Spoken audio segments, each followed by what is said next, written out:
States than you are in Australia right now. You're talking NBA basketball. You're talking great teams. You're talking great individual players. Takes it off, and there's number 23, and of course Johnny goes nuts. So I'll get goosebumps thinking about it now. I just tried to go out there and play my game. I have no idea what you're talking about, Adam. I don't like anybody. I'm not a people person. Strand, you make the pass, yes. Christian, can you catch the ball? Yes. All the stars were aligned and all the muscles fired at the right time, and I was able to get off the ground and throw one down. I was saving that as a surprise for you. And now, introducing your host for In All Airness, Adam Ryan. Welcome to episode 2. Thanks for joining me. Go to inallairness.com for show notes and plenty more features. The social hub for the podcast is facebook.com/inallairness. If you haven't already, please like the page and join the growing community of fans. Add the podcast to your RSS feed or iTunes so you never miss another show. It's also available on Stitcher, BlackBerry, Player FM, TuneIn Radio, and numerous other podcatchers. I love hearing from listeners. On either site, you can send voicemail comments or questions. With your permission, I'd love to include your feedback on future episodes. You can follow me on Twitter @InAllAirness. We're about to hear from a man with a very impressive background in basketball, spanning many years and hundreds of thousands of miles travelled right across the globe. Tom Dore, welcome, and thanks for taking the time to speak with me. I really appreciate it.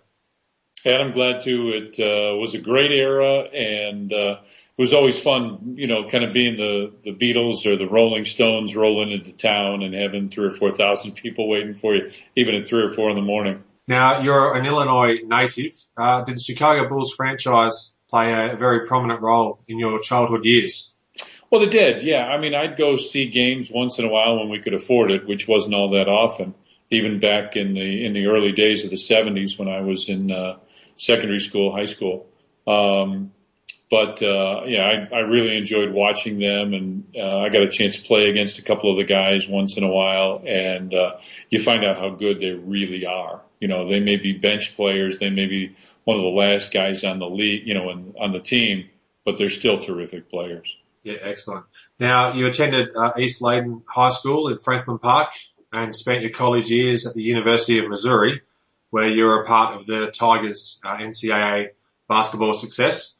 Now, as a 7'2" man in the middle, can you describe your time playing for the college basketball at Missouri? Yeah, I really had a great time. I played for one of the all-time great coaches in Norm Stewart, who is part of the Hall of Fame, and is one of the great teachers. He was not a great recruiter. And I was third-team All-American, fourth team, depends on what you believe. But he came in and probably did the worst sales job of anybody on me. But I could trust him and I believed in him, rather than what other people were telling me. So he and I meshed right away. And I love Missouri. It was a great place. We went to the NCAA tournament 2 of my 3 years there. I actually started out at a little tiny school called Davidson College. All right. Where Stephen Curry was a few years ago in college.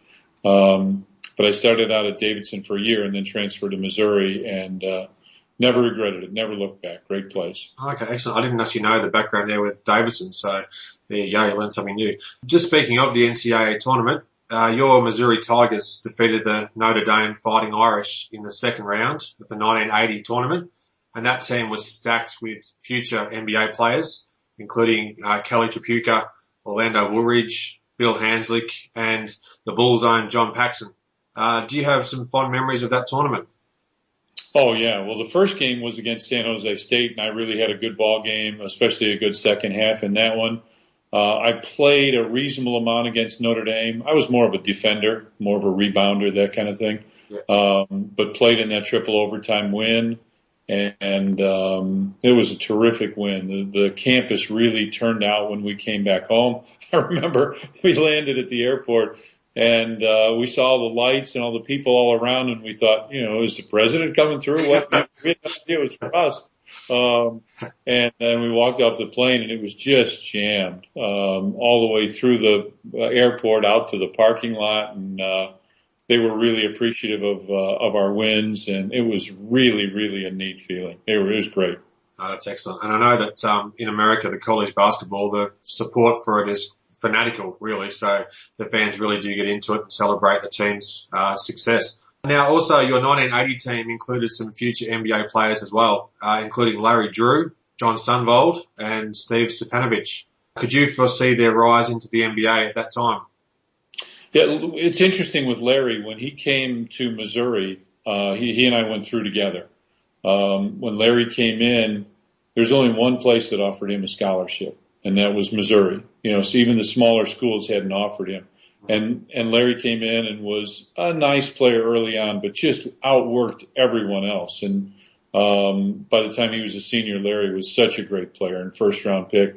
For Sunvolt and Stepanovich, yeah, you could tell right away how good they were. Stepo was the player of the year and came in and kind of unseated me. I moved to a backup role. I'd started a lot as a junior, but as a senior, Steve came in and started, and Coach came over, and I remember Coach Stewart putting his arm around me one day and saying, look, you got to understand. And I said, Coach, I do. I want to win. If he's better than me, then he plays. And so I actually, by the end of the year, started playing some forward at 7'2", or 2 meters 18, whichever people understand easier. But I played some forward by the end of the year, and that was tough, but I really enjoyed it because it let us have 2 7-footers on the floor at the same time. Yeah, which is a huge advantage, obviously, having 2 7-footers. Excellent.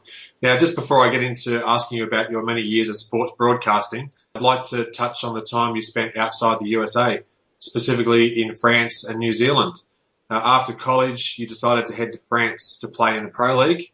Do you mind just talking a little bit about how that opportunity presented itself and came your way? Yeah, Coach Stewart came to me one day during practice and said, hey, we got this letter about, anybody who wants to go overseas and play. And if, I know this is something that you're interested in, this might be a good opportunity. So I contacted the guy and, started a little correspondence and eventually went over and we had a great time in France. We were only there for a short time. And then went to New Zealand after that for 2 years. And that was more to be able to work for TV New Zealand and get to know those people. And I played while I was there, and I coached a lot. That's probably most of what I did was coach the 2 years that I was there. But I loved it. I had a great time. It's such a beautiful country, and we were treated so warmly, so well.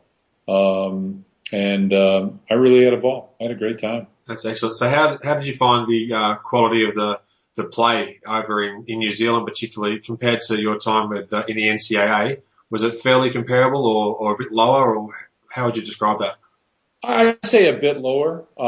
There were some very good players there, but what was really there was a thirst for knowledge. They wanted to learn the game better. They wanted to understand how to play, how to teach, how to weight lift, how to run, how to learn to shoot.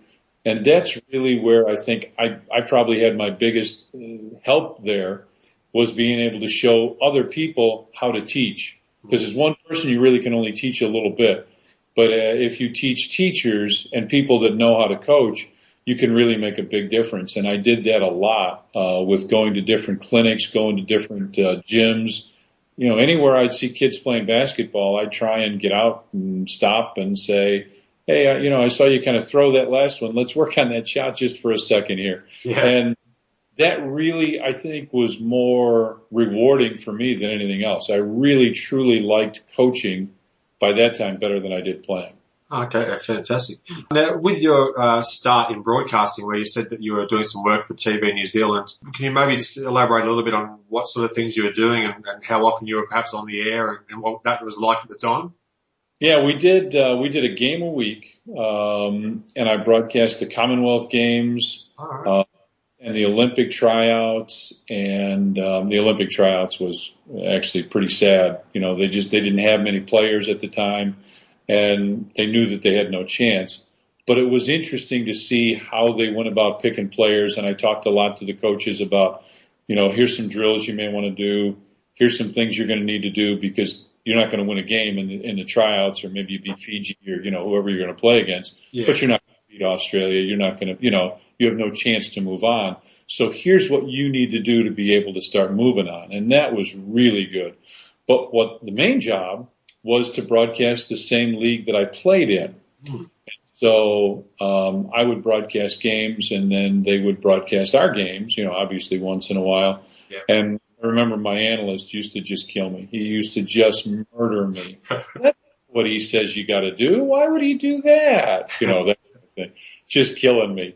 But it was interesting to play and broadcast in the same league because had a real tough time getting information from coaches. You like to get background information on the players, what they like to do, what kind of plays they like to run.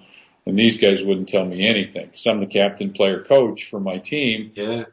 We were one of the better teams. We weren't the best. We weren't going to win the league. That was a guy named Stan Hill in Auckland Metro, who I don't know if you know anything about Stan, but Stan was the man for a long time, kind of the Andrew Gaze or Lindsay Gaze, I guess, of New Zealand basketball long ago. Bringing out loyalty there. And I know Lindsay and Andrew or knew him, but great people. And so Stan was going to win. There was no two ways about it. Whether you were a better team, you weren't going to have more points by the end of the championship game. Yeah. But it was great and terrific people, and again, just such a thirst for knowledge in New Zealand. And we got stuck on the road at 3:00 in the morning one time coming back. One of the cars, I can't remember if it had I think it was low on gas, and we had to stop at this farmhouse at 3:00 in the morning and knock on the door. And I thought, this guy's going to come out with a shotgun, and they're fixing us food, and they're doing anything they can for us. They're running to the petrol station down 10K away, whatever it was, and taking care of us. And that was probably the biggest eye opener for me about what a friendly place New Zealand is. Well, it's great to hear some insight there, and also excellent to hear the Gaze family get mentioned as well. Over here in Australia, Lindsay and Andrew Gaze are almost godlike figures here in terms of basketball and the impact they've had on Olympic sport as well. So it's good to know that you've got an association with them as well.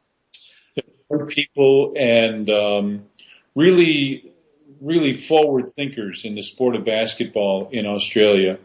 And I remember the younger one, I can't remember which is which, but I remember the younger one was a very good player in the United States and went back and really helped teach the game back in Australia with his dad. And, I mentioned the word royalty, and that's kind of what I figure those two guys are. And I always appreciated the effort that they had and the impact they had for basketball in Australia. Definitely. Yeah, Andrew Gaze is the younger. Lindsay's his father.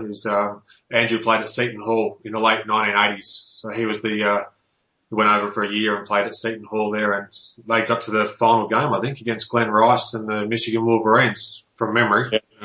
So he's had a big impact in basketball here in Australia as well. Did you ever... Oh, sorry, go ahead. No, I was just going to say, which he should. They were, like I say, really forward thinkers and brought the game kind of out of the dark ages and out of the club level into more of the National League level and really, really promoted it. And I remember talking to them about, hey, you're helping people that are going to play against you. And they said, yeah, but this is growing the game of basketball in Australia. And that's when I was in New Zealand talking to them about it. And it was really fascinating to hear what they wanted to do and how they wanted to do it. It was great. Yeah, fantastic. Now, just one last thing about your New Zealand time. When you were in New Zealand, did you ever have a chance to fly over to Australia, or have you ever visited Australia since that time?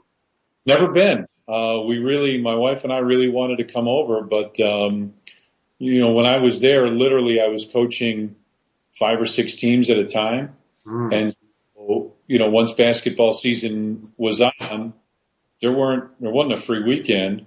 Yeah. And people think, it's a little hop, skip, and a jump. That's a pretty good flight from one to the other, depending on where you're going in Australia. Sure. But yeah, no, we never had time. And to me, the season, kind of never ended. And that's what I tried to impart to them was, you can't take 3-4 months off. You take 3 or 4 months off and somebody else is working during that time. So anyway, long story short, no, we never got over, unfortunately. No problem at all. Hopefully one day you might get a chance to come down and visit Australia. You never know. Now I know your time's very precious and I do appreciate it. So let's hop into the DeLorean and we'll travel ahead in time to 1991. You joined Sports Channel for the 1991-92 NBA season, and the Jordan-led Bulls had just won the 91 championship. Was there a better job in all of sports broadcasting to move into at that time? No. That's an easy answer. And actually, the year before, I did 3 or 4 games on the radio for them, kind of as a fill-in. Their actual radio guy, they did radio and TV together. It was what's called a simulcast, except when they were on this TV station, WGN, the super station they call it here. When they were on WGN, they had a guy who filled in on radio, so they didn't have to do the simulcast. Well, he went to do the White Sox, Major League Baseball, for spring training, and he said, "Hey, look, I got some games I can't do. Would you go up and do them?" And, do I have to walk there? Who do I have to pay off? What to get the gig? And he said, "It's pretty well yours. Here's the guy to talk to." And so I called him, and I did, I don't know if it was 3 or 4 games that year. And I remember after the first game, it was a huge game at Detroit, because that's the first year that the Bulls beat the Pistons. Yes. And swept them at the end of the year. And this was probably March, something like that.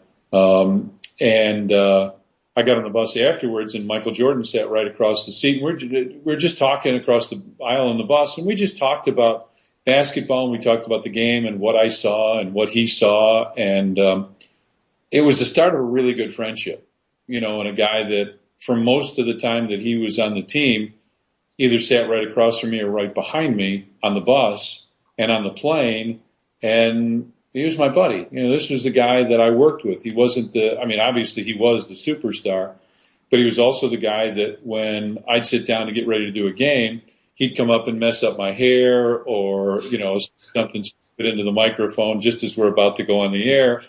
And, it's a guy that I think forged a pretty good friendship and a respect factor with. And a guy that I like. I haven't talked to him in a while, but I would still consider Michael a friend.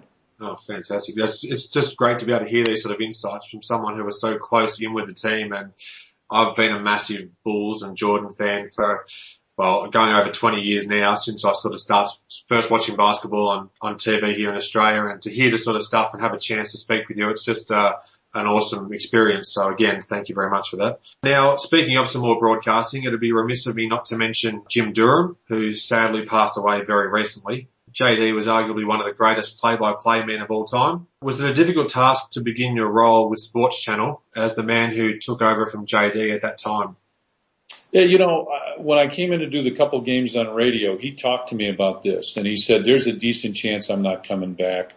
I want more than they're willing to pay," and kind of went through the whole scenario. And he said, "If you do replace me, or if you just do the radio, whatever," he said, "don't think about me. Don't think about what I'd say, how I do it. Just do the game." He said, "You know what you're doing. You've gotten great reviews on your radio games. Just go in and have fun and broadcast the games." And so it was really neat to hear a guy that I kind of grew up listening to, growing up in Chicago or Chicago area, tell me, "Hey, you're good and you deserve to be here." That was really nice to hear, and I appreciated it. So it wasn't, for some of the fans, it was a little difficult, I think, for a few years because he'd been there for 17 years, the same amount of time that I'd been there. And I think you develop an affinity if you can, personality-wise, kind of feel like you like somebody. For sure.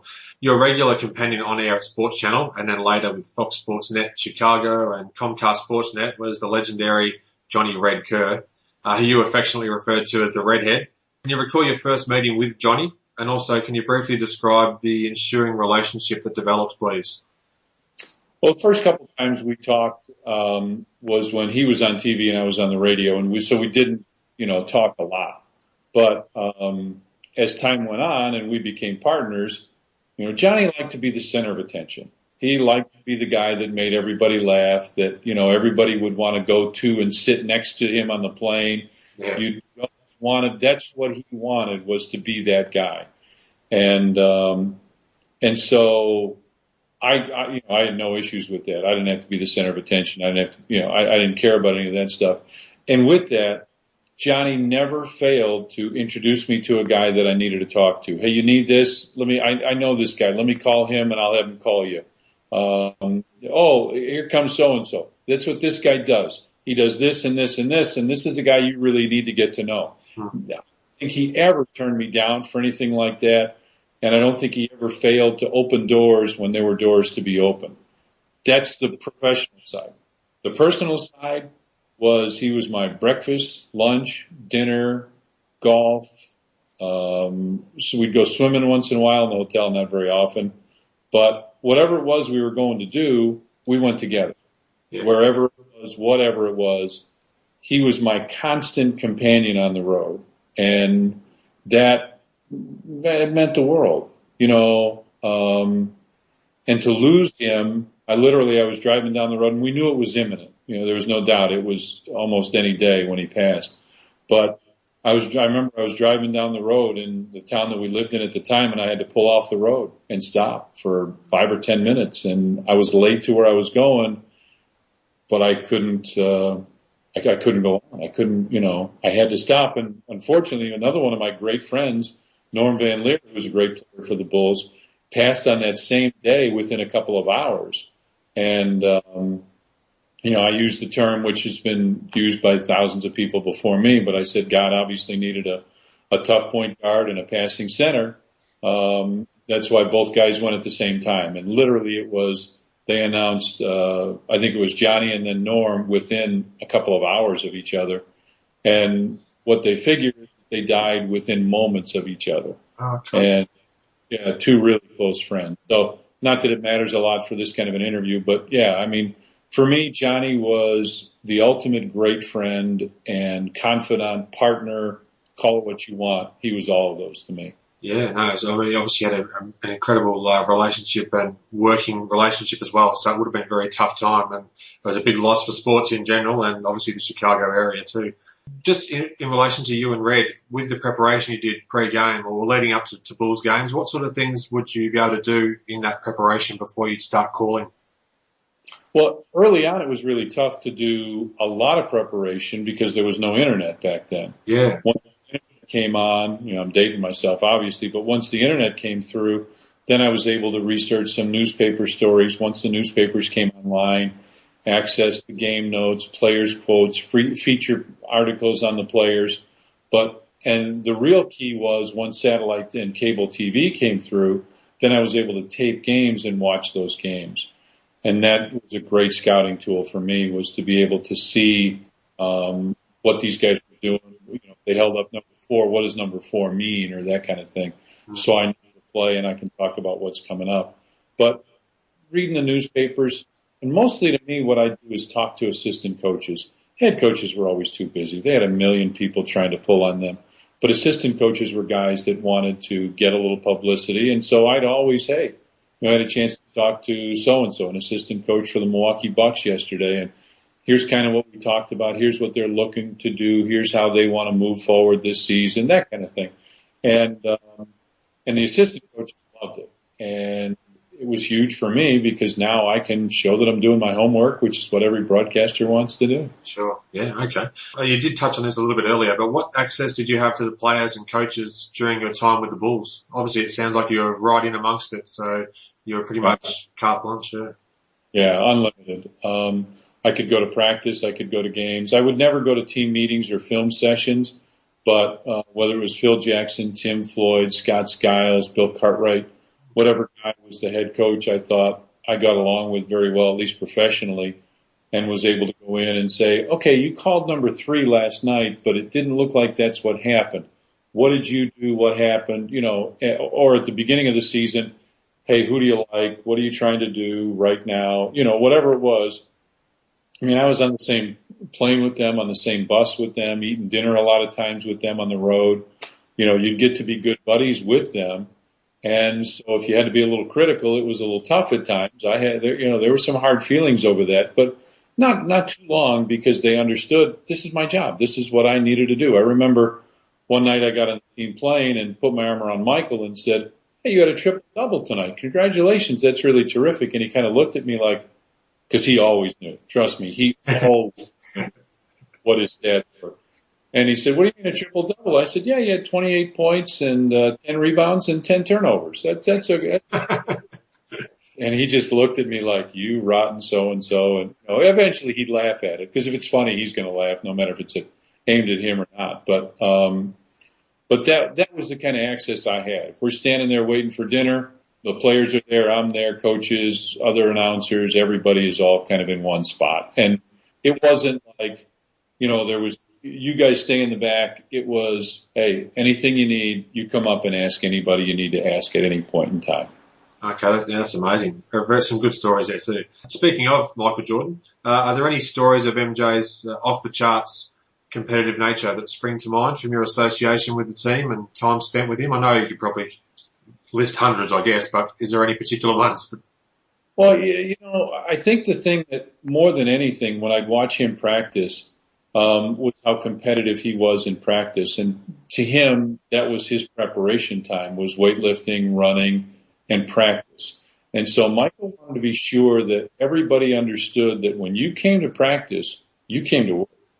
You're not coming out there to goof around. From the time you walk onto the floor to the time you walk off the floor, you're working. And from the time you walked in the front door to the time you left, it wasn't time to talk about what you did last night, where you're going tonight. Hey, let's go to dinner next Tuesday night when we're in New Jersey. It was literally work. And they talked basketball. Hey, yesterday we worked on that drill, and you picked me off. What did you see when you picked me off? How are you able to do that to me? Because other guys are going to be able to do that during the season, and I want to be able to avoid it.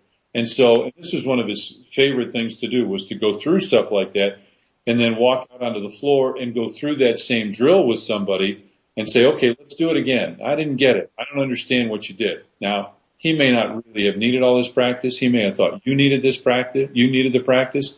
But that's how dedicated he was, that if you weren't able to compete in this drill or whatever it was, he would yank you out early from goofing around, getting therapy or whatever, and go out on the court and work on that very thing. He's the guy that started people lifting weights during the season. In the morning, he'd have his guy Tim Grover come over to his house, and I remember the first couple of months that he did it. I saw him one morning, and I said, "How you doing?" And he said, "I'm really stiff and really sore. This is hard." And about 2 months later, I asked him how it was going, and what he was amazed at is how he was able to keep his strength while a lot of other guys lost strength. And that was the big key for him, was to be able to be stronger than the other guys, not only at the start of the game, but by the end of the game. And that's the kind of competitor he was every single day. Excellent. Very good to hear. Now, just researching for this episode, I read with interest about a conversation that Michael Jordan may have had with you pre-game in the 95 NBA playoffs. Specifically, it was Game 2 of the second round against the Orlando Magic, the game where MJ reverted back to his famous number 23 jersey. Did this happen? And if so, what actually did transpire there? He struggled in the first game, and I don't remember if it was Game 2 or Game 3, but it was, I think, the first game in Orlando, or the first or second game in Orlando, whatever it was. And he came over to me. We talked a little bit while he was shooting around. I was giving him some grief about missing 10 shots last game or whatever it was. And so when they came back out for warm-ups, I noticed he was back. This was Michael and this is after the retirement. He retired, went to baseball, and this is the first year that he came back, and he'd been wearing, I think it was 54 or whatever number it was. And so he came back and he pulled me aside and he said, "Hey, have your cameras on me when I take off my top." And I said, "What do you got?" And he said, I'm back. It's 23. And I said, "Did you tell Phil Jackson?" And he said, "No." And I said, "Well, you may want to, so they can change your number so it's not a technical foul at the start of the game." And he said, "Oh, good point. I didn't think of it." But he said, "Okay, which camera is yours?" And now this is how good he was. Most guys would just say, "Hey, point your camera at me," or wouldn't even think of it. He wanted to help me as much as he could, me and Johnny in the Chicago telecast. Yeah. So he pointed and said, "Is this one, or this one?" Because there was a national broadcast, the Orlando broadcast, and our broadcast. Okay, our guy's on the far left, so do what you can to turn as far as you can so they can't see it. I want the national guys and the Orlando guys not to be able to see it. So he said, "Okay, I understand. I understand exactly what to do." So he actually had somebody stand on his right side. I don't remember who it was, but somebody stood on his right side and, takes it off, and there's number 23, and, of course, Johnny goes nuts, and, everybody's all excited. But that was neat, and it just showed how much he cared about his partners, the Chicago TV guys, and how much he respected us, I guess, would be much of anything. And he was great with stuff like that. When I needed him pregame, I'd walk over to him and say, "Hey, MJ, tonight you're taking on Mitch Richmond at Sacramento. Nobody knows Mitch Richmond. Why don't you come out and talk to me, and let's really play up this guy and how great of a player he is." Because even now, you talk about people, Mitch Richmond, who was he? Well, that's because he was on a terrible team, but he was almost as good as Michael. He was the second best player, I thought, in the league at the time. And so that kind of thing, he never said no. He never said, "What's the gift? How much do I get? Do I get a $50 gift certificate?" He never asked any of those things, and there are other guys that did. But to Michael, it was always a very simple, "Absolutely, I'll be out there. What time do you need me?" And he was great, absolutely great. So there's some fantastic stories there. Yeah, definitely. Mitch Richmond was part of the famous Run TMC back in Golden State Warrior days, and he was an excellent player on a bad team and for part of his career. Then he went to Sacramento, and I lose track where he went after Sacramento, but he was a fantastic shooter. Yeah, he could score, he could play defense, he could rebound, he could pass. He literally could do it all. I thought he was the second best player, like I said. And he was in Sacramento. They were brutal, absolutely brutal. And he was stuck in there. But that's what it was. Yeah, true. Now, what I've been building up to is the 70-win game. Chicago at Milwaukee, April 16th, 1996. It was broadcast by your network sports channel. The hoopla leading up to the game must have been almost all-consuming at that time. What do you recall about the build-up to the Bulls' 70th win as part of their famous 95-96 season? All the radio stations, the sports talk stations couldn't get enough of talking to whomever. The newspapers were writing about it. And you have to understand, Milwaukee's only about an hour and a half drive, maybe an hour and 20 minutes. So the team bus is going up there, and then it's me, Johnny, and the two radio guys with us in Johnny's, what we call the Love Mobile, his big. So the four of us are driving up there. There's helicopters above the team bus, following the team bus the whole way. We get to the arena, and there's, 6,000, 7,000 people outside waiting. And we get inside, and finally everybody's gone. Michael comes over and says, I know 70 wins is a big deal, but this game really doesn't mean anything. We're going to seed, we're going to be in the playoffs, which showed you, he wanted to win 70, he wanted to win 80 too. But to him, his focus was on the playoffs. That's all he cared about. I want to win the championship, I want to win a ring. 70 wins was great, and they did. They went on to win the championship. I think they beat Utah that year. But to him, it was, why is everybody making such a big deal about it? It's just another regular season game. Yeah, we want to win 70, but he didn't care. He's just such a competitor. I guess he was looking at the end goal. Winning a championship is obviously the main thing. Now, I'm sure you'll recognize the following string of words. There it is. 70 has become a reality for the Chicago Bulls. Now, they were your famous words at the time, just after the final buzzer went to end that 70th win game. Did you pre-plan that line, or was it something that you just said on the spur of the moment? It was kind of a little bit of both. I talked about 70 wins has become a reality in the NBA, which I think is close to what I said. I don't know. But it was one of those where they had asked me a lot of questions. Hey, if this is the game, what are you going to say? And including Michael, Phil, and Scotty, and all those guys. What are you going to say? We're really excited to hear this. And I said, well, I don't know. You tell me. What do you guys think I should say? And so they actually put a thing together, and they wanted me to say it, and it was terrible. It was just awful. Of all time, and all the goofy stuff. And I looked at it and said, you guys have been drinking. Seriously. You guys have been. So no, that didn't make it. But it was just a matter of the truth. 70 wins has become a reality in the NBA for the Chicago Bulls. There's a new benchmark or whatever it was that I said, and it was more, this is the facts. This is what has happened, rather than trying to draw all kinds of hyperbole. There it is. 70 has become a reality for the Chicago Bulls. 70 wins wins on the season for the Chicago Bulls. It's a line that's forever staying in my mind, that's for sure, in my memory. Now, your comment is forever etched into sports history. Over 26 years later, can you comprehend that you were the man who was actually describing the moment? Yeah, I mean, I was there for the whole thing, or almost the whole thing. And so that was a part of, 6 championships. And the year that he came back and they didn't win the championship and the retirement and the whole bit. So now, just almost about to wrap things up, and I really do appreciate your time, but just a few more quick questions for you, if you don't mind. I'm very proud to say that the starting centre for the Chicago Bulls during their second three-peat was none other than Australia's own Luke Longley. From the outside looking in, he does seem like a really, truly genuine, laid-back character. What are your impressions of him and what dealings you had with him during your time with the team? Luke was the gentle giant, the affable Aussie, I think, was one of the nicknames that he got so often. And well-deserved. What a great guy. He loved to play little tricks on people. I remember one game, and this is not a big deal, but I remember one game where I think it was Halloween, and he colored in front of his mouth so it looked like he'd had his teeth knocked out. And he just did it right before the game with a magic marker. And I asked him afterwards, because we went nuts on TV, like, oh, Luke, what happened? We couldn't even see the mouth guard. And he said, no, man, they're there. They're still there. That was just a Halloween prank. Did you like it? But that, his daughter's name, I still remember this day, was Lily.